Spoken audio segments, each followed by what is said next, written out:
आज के वीडियो में मैं आपको support and resistance level draw करने का सही तरीका बताऊंगा। Support and resistance technical analysis में यूज किए जाने वाला एक कमाल का टेक्निक है, but still most of the beginner traders इसे गलत तरीके से यूज करते हैं, जिसके वजह से उन्हें भारी नुकसान का सामना करना पड़ता है। तो बिना टाइम वेस्ट के वीडियो को शुरू करते हैं। As a trader, support and resistance हमारे लिए बहुत इंपॉर्टेंट होता है, क्योंकि जब प्राइस इन लेवल्स को अप्रोच करता है तब हमें यहाँ high win rate trade opportunity मिलती है। लाइक दिस एग्जांपल, यहाँ हमारे पास चार्ट में एक एरिया ऑफ रेजिस्टेंस है, क्योंकि प्राइस ऊपर जाता है और इस लेवल को हिट करके नीचे आ जाता है। सो अगर प्राइस वापस इस लेवल को अप्रोच करता है तो यहाँ एक हाई पॉसिबिलिटी होती है कि प्राइस वापस नीचे आ जाए। सो ये हमारे लिए एक पॉसिबल ट्रेड अपॉर्चुनिटी हो सकती है। एक कॉमन मिस्टेक जो एक बिगिनर हमेशा करता है वो है बहुत सारे सपोर्ट एंड रेजिस्टेंस चार्ट पर ड्रॉ कर देना, कुछ इस प्रकार से जो उन्हें बहुत कंफ्यूज कर देता है। सपोर्ट एंड रेजिस्टेंस आपके ट्रेडिंग को सिंपल बनाने के लिए है, ना कि कॉम्प्लेक्स बनाने के लिए। ये इसलिए होता है क्योंकि जो बिगिनर्स हैं वो सीक्रेट रूल्स को फॉलो नहीं करते, जो मैं आज आपको बताने वाला हूँ। तो हमारा जो फर्स्ट क्राइटेरिया है जो एक लेवल को सपोर्ट या रेजिस्टेंस बनाता है वो है मल्टीपल रिजेक्शंस। आइए एग्जाम्पल की हेल्प से समझते हैं। आपको दिख रहा होगा इस लेवल पर प्राइस मल्टीपल टाइम्स नीचे जाकर वापस आ जाता है, जो इसे एक पोटेंशियल सपोर्ट एरिया बनाता है। जो यहाँ हम एक लेवल ऑफ सपोर्ट ड्रॉ करेंगे कुछ इस प्रकार, और साथ ही साथ यहाँ आपको दिख रहा होगा प्राइस मल्टीपल टाइम इस लेवल पर ऊपर जाकर वापस नीचे आ जाता है, जो इस लेवल को एक पोटेंशियल रेजिस्टेंस एरिया बनाता है। जो यहाँ हम एक लेवल ऑफ रेजिस्टेंस ड्रॉ करेंगे कुछ इस प्रकार।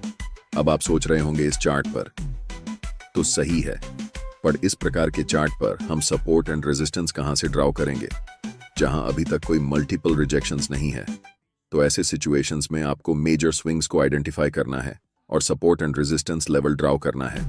लाइक दिस, यहाँ आपको दिख रहा होगा प्राइस इस लेवल तक ऊपर जाता है फिर नीचे आने लगता है, तो हम एक रेजिस्टेंस एरिया इस लेवल पर ड्रॉ कर सकते हैं। सेम डाउन ट्रेंड के लिए भी अप्लाई होता है। तो यहाँ आपको दिख रहा होगा अभी तक कोई मल्टीपल रिजेक्शन नहीं हुआ है, क्योंकि प्राइस इस लेवल तक आता है और वापस ऊपर जाने लगता है।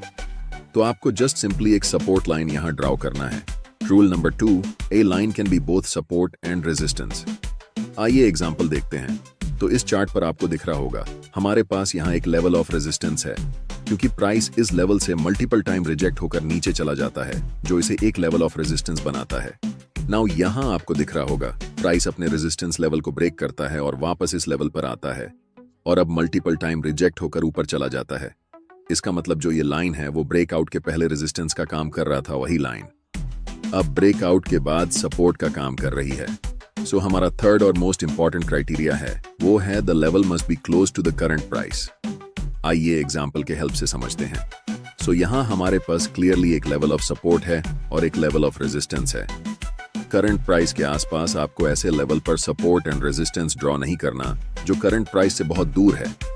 लाइक दिस एग्जांपल, हालांकि ये भी सपोर्ट एंड रेजिस्टेंस है, पर करंट प्राइस से काफी दूर होने के कारण अभी इनका कोई काम नहीं है।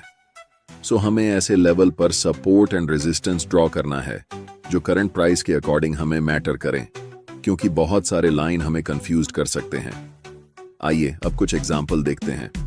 सो यहाँ हम एक सपोर्ट जोन ड्रॉ कर सकते हैं, क्योंकि प्राइस यहाँ मल्टीपल टाइम रिजेक्टेड है और ये करंट प्राइस के करीब भी है, और यहाँ हम एक रेजिस्टेंस लेवल ड्रॉ कर सकते हैं कुछ इस प्रकार। अगर आप ध्यान से देखो तो जो ये रेजिस्टेंस लेवल था वो पहले सपोर्ट था, फिर ब्रेकडाउन के बाद ये रेजिस्टेंस का काम कर रही है, और ये भी करंट प्राइस के करीब है। सो बेसिकली आपको रेक्टेंगल बॉक्स के जोन क्रिएट करना है, क्योंकि सपोर्ट या रेजिस्टेंस कोई स्ट्रेट लाइन नहीं होती, ये एक जोन होता है।